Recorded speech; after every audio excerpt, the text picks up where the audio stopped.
Pada saat kita melontarkan pertanyaan kepada seseorang, kita sebenarnya tidak hanya meminta jawaban, namun kita juga sedang meminta waktu dan pikiran dari orang itu. Bagaimanapun juga, orang yang Anda tanyai harus meluangkan waktu untuk memikirkan jawaban atas pertanyaan Anda, yang mungkin sebenarnya bisa ia gunakan untuk hal lain.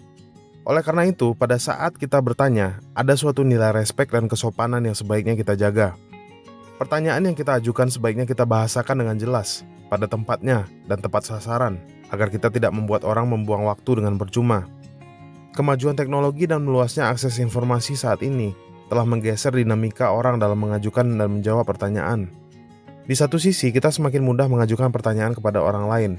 Tapi di sisi lain, jawaban atas pertanyaan kita mungkin sebenarnya sudah bisa kita temukan sendiri di internet tanpa harus kita tanyakan kepada orang tertentu.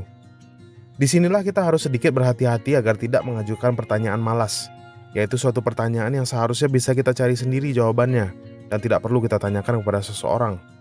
Mengajukan pertanyaan malas tidak hanya akan memberikan Anda image yang buruk di mata rekan kerja atau rekan bisnis, namun juga bisa menimbulkan kesan bahwa Anda kurang menghargai waktu orang lain. Jangan terjebak mengajukan pertanyaan malas. Sebelum kita meminta orang lain meluangkan waktu untuk menjawab pertanyaan kita, pastikan dulu bahwa pertanyaan itu sudah kita riset dulu. Siapa tahu sebenarnya kita sendiri bisa menemukan jawabannya tanpa harus merepotkan orang lain.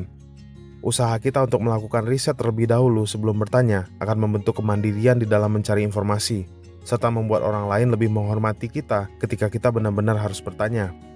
Maka dari itu, mari kita hargai waktu orang lain dan tidak mengajukan pertanyaan malas.